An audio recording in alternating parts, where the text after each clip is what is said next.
बिहार के चुनावों की हम बात करेंगे क्योंकि लगातार एक के बाद एक बयान सामने आ रहे हैं। चुनावों में बस कुछ ही महीने बचे हुए हैं और सभी दलों ने अपनी अपनी रणनीति को धार देनी शुरू कर दी है। इसी कड़ी में एनडीए की सहयोगी लोक जनशक्ति पार्टी रामविलास के नेता और केंद्रीय मंत्री चिराग पासवान आज मिशन बिहार का बिगुल बजाने वाले हैं। आज उनकी आरा में चुनावी सभा है और इसे नव संकल्प महासभा का नाम दिया गया है। जी हाँ, नव संकल्प महासभा। चिराग अब तक बिहार फर्स्ट, बिहारी फर्स्ट का नारा देते रहे हैं। ऐसे में आज सभी की नजरें हैं उनकी रैली पर, जिसमें वो बहुत ही अहम चुनावी वादे आज कर सकते हैं।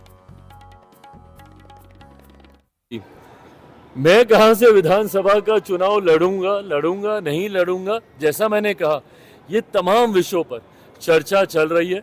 अंतिम मोहर इस पर पार्लियामेंट्री बोर्ड की तरफ से ही लगेगी।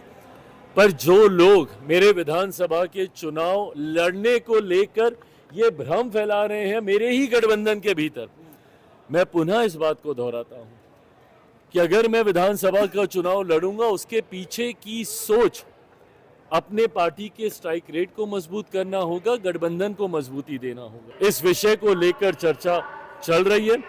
जो लोग गठबंधन के भीतर दरार डालने की सोच के साथ भ्रमित करते हैं कि भैया मैं आ रहा हूं और मेरी कुर्सी के ऊपर निगाह है, कतई ऐसा नहीं है।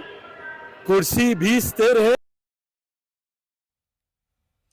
तो आपको बता दें कि चिराग की रैली से पहले बिहार में सियासी पारा वैसे ही चरम पर है। एक तरफ एनडीए के बीच में सीट बंटवारे की खबर लगातार चल रही है, तो दूसरी तरफ राहुल गांधी लगातार नीतीश सरकार पर चोट कर रहे हैं।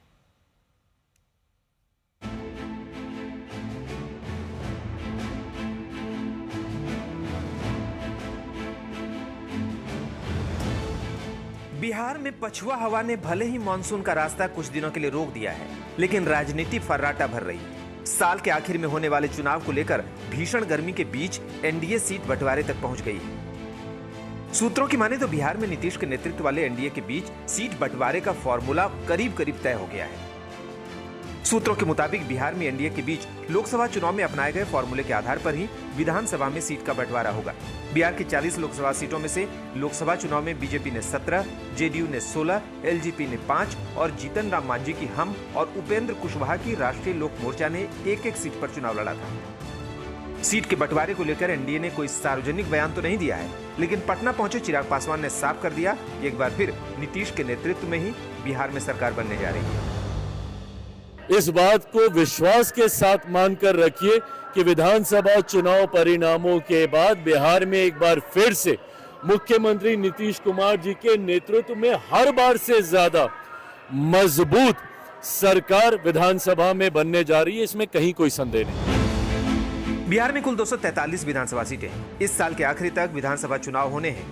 सूत्रों के अनुसार जेडीयू 102 से 103 और बीजेपी 101 से 102 सीटों पर चुनाव लड़ सकती है। बाकी करीब 40 सीटें लोक जनशक्ति पार्टी, हिंदुस्तान अवाम मोर्चा और राष्ट्रीय लोक मोर्चा को दी जाएंगी। सीट बंटवारे में एलजेपी का भी बड़ा हिस्सा होगा, क्योंकि उसके 5 सांसद हैं। इस लिहाज से उसे करीब 25 से 28 सीटें मिल सकती हैं, जबकि जीतन राम मांझी की हिंदुस्तानी अवाम मोर्चा को 6 से 7 और उपेंद्र कुशवाहा की राष्ट्रीय लोक मोर्चा को 4 से 5 सीटें दी जा सकती हैं। आप लोग जो समझिए, हम लोगों का सीट पर किसी प्रकार का कोई बात नहीं हुई है और एनडीए में सीटों के लिए बंटवारा के लिए कोई हिच नहीं है। जुलाई के महीना में या उसके पहले बाद में, यानी कि अगस्त तक जारी सीटों का हम लोग निपटारा कर लेंगे। अब सबको लड़ने लायक, जीतने लायक सीटें मिलेगी। हम लोग तो समूचे 242 सीट पर हम लोग चुनाव लड़ रहे हैं, क्योंकि लड़ना भी है और लड़ाना भी है। हम लोगों को एनडीए को जिताना है। ऐसे में सवाल है कि क्या हम और एलजेपी रामविलास को सम्मानजनक समायोजन एनडीए का नया मंत्र है, या अंदर ही अंदर सीटों के पीछे साइलेंट टकराव अब भी जिंदा है। सीटों पर टकराव को लेकर खींचतान तो आखिरी वक्त तो सुनने और देखने को मिलता रहेगा, लेकिन एक टकराव बिहार में सरेआम सामने आ गई है। राहुल गांधी कल बिहार दौरे पर थे। इस साल बिहार के 5वें दौरे पर पहुंचे राहुल गांधी ने गया में सीढ़ियों पर चढ़ते चढ़ते बिहार के क्राइम ग्राफ पर भी बड़ा बयान दे दिया। राहुल जी, बिहार के कानून व्यवस्था पर थोड़ा सा सर, कानून व्यवस्था क्राइम कैपिटल है बिहार। सर, नीतीश कुमार के गांव में प्रशांत किशोर को नहीं जाने दिया गया। सर, नीतीश कुमार के गांव, बिहार के कानून व्यवस्था पर थोड़ा सा अब इसे राहुल गांधी की जुबान फिसलने को माना जाए या फिर रणनीति का हिस्सा, या वाकई बिहार में कानून व्यवस्था चरमरा गई है। एनसीआरबी के मुताबिक हत्या के मामले में बिहार नंबर 2 पर है।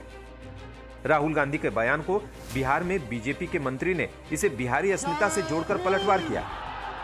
राहुल गांधी जी का मानसिक संतुलन पूरी तरह बिगड़ गया है। जिस तरह से बिहार आकर के बिहारियों को गाली देने का काम किया बिहार में, और बिहार को क्राइम का कैपिटल बताने का काम किया, मुझे लगता है कि पूरे बिहारवासी को गाली है और पूरा बिहारवासी इसका विरोध करेगा। और अगर राहुल गांधी पुनः बिहार में आएंगे तो उन्हें काला झंडा दिखाया जाएगा।